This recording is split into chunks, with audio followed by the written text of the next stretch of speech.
स्वागत है आपका हमारे चैनल आवाज़ अदनान पर। उम्मीद करता हूँ आप सब बहुत अच्छे होंगे।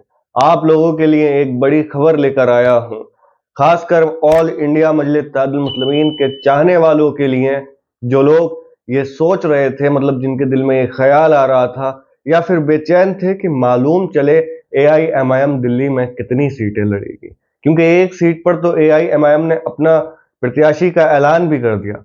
बाकी की जो टोटल 70 सीट हैं, 70 सीटों में से दिल्ली की AIMIM कितनी सीटों पर चुनाव लड़ेगी, आखिर क्या स्ट्रेटेजी रहेगी AIMIM की।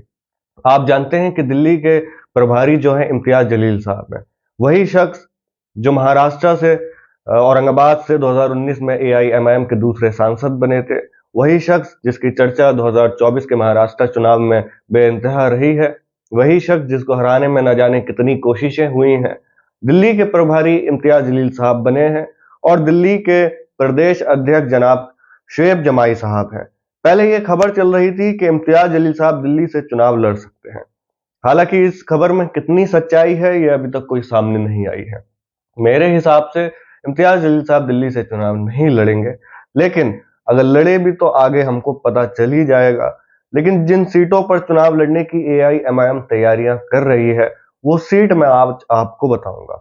हिंदुस्तान टाइम्स की रिपोर्ट के मुताबिक AIMIM के दिल्ली के महासचिव हाजी मेहंदी रंगरेज साहब ने कहा है कि AIMIM 10 सीटों पर तैयारियां कर रही है, और वो 10 सीटें कौन सी हैं वो मैं आपको बताऊंगा। आप जानते हैं कि आम आदमी पार्टी का दिल्ली में दबदबा है, और खास करके मुस्लिम बहुमूल्य क्षेत्र जितने भी हैं वो एक तरफा आम आदमी पार्टी की तरफ जाते हैं। आप जानते हैं कि कुरान की बेअदबी हुई थी, आम आदमी पार्टी के विधायक ने करी। उसके बाद अरविंद केजरीवाल ने उन्हें टिकट दे दिया, लेकिन उन्होंने अपना नाम वापस ले लिया, अब नए उम्मीदवार को वहां से उतार दिया। क्यों? क्योंकि AIMIM ने जिस विधायक ने आम आदमी पार्टी के जिस विधायक ने कुरान की बेअदबी करी थी उसके खिलाफ प्रदर्शन करा, और जब दबाव बना तो उन्होंने अपना नाम वापस ले लिया और आम आदमी पार्टी ने दूसरे उम्मीदवार को वहां से टिकट दे दिया। आप जानते हैं कि हर हर इंसान हर समाज का नेता है, लेकिन मुस्लिम समाज का कोई एक नेता नहीं है। कोई मुद्दों पर खुलकर बात करना भी नहीं जानता। इम्तियाज जलील साहब ने कहा कि कांग्रेस और आम आदमी पार्टी को हम एक तरफा, कभी कभी पहले कांग्रेस कभी बाद में आम आदमी पार्टी, इनको एक तरफा वोट देते हुए आए हैं, लेकिन जब बात रहती है मुद्दे की तो मुद्दे की बात पर कोई नहीं खुलकर बोलता।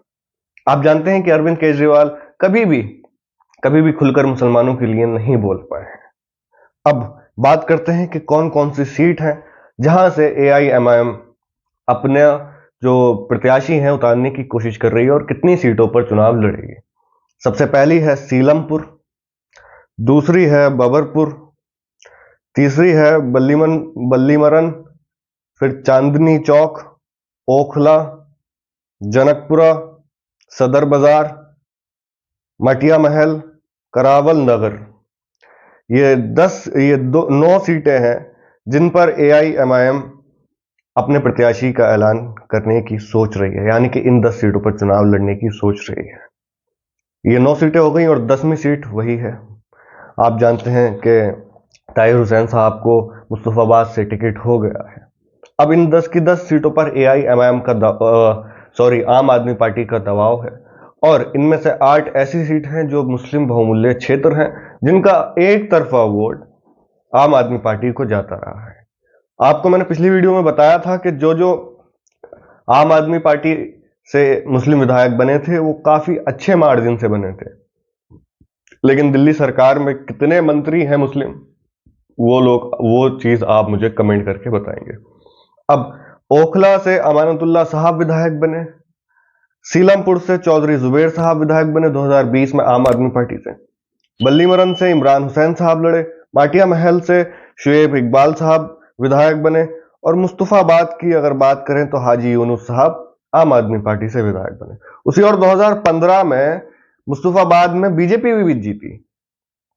अब कुछ लोग ये कहते हैं कि AIMIM के आने से भारतीय जनता पार्टी को फायदा होगा, AIMIM के आने से वोट कटेगा।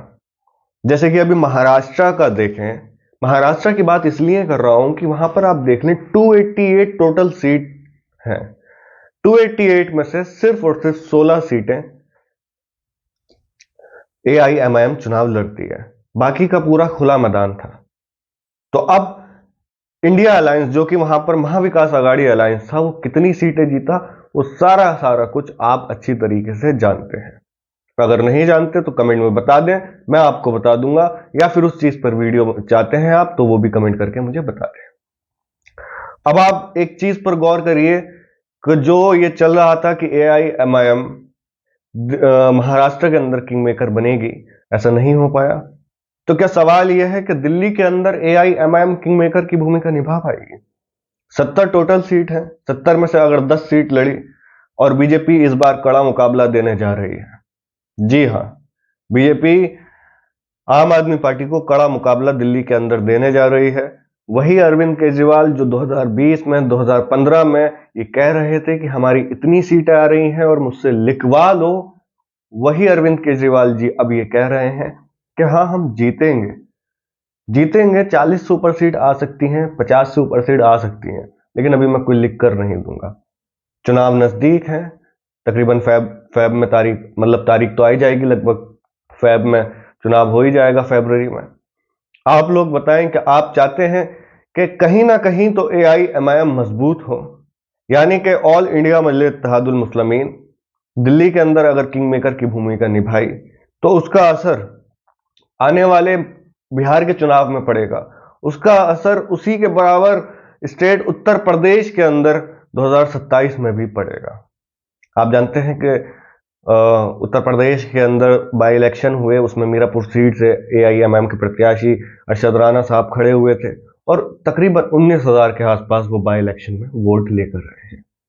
अब बड़ा सवाल यह है, क्या मीरापुर में AIMIM ग्राउंड लेवल पर वर्क करती है, एक अच्छे से काम करती है, तो क्या उत्तर प्रदेश में अपनी सीट निकालने में कामयाब हो पाएगी?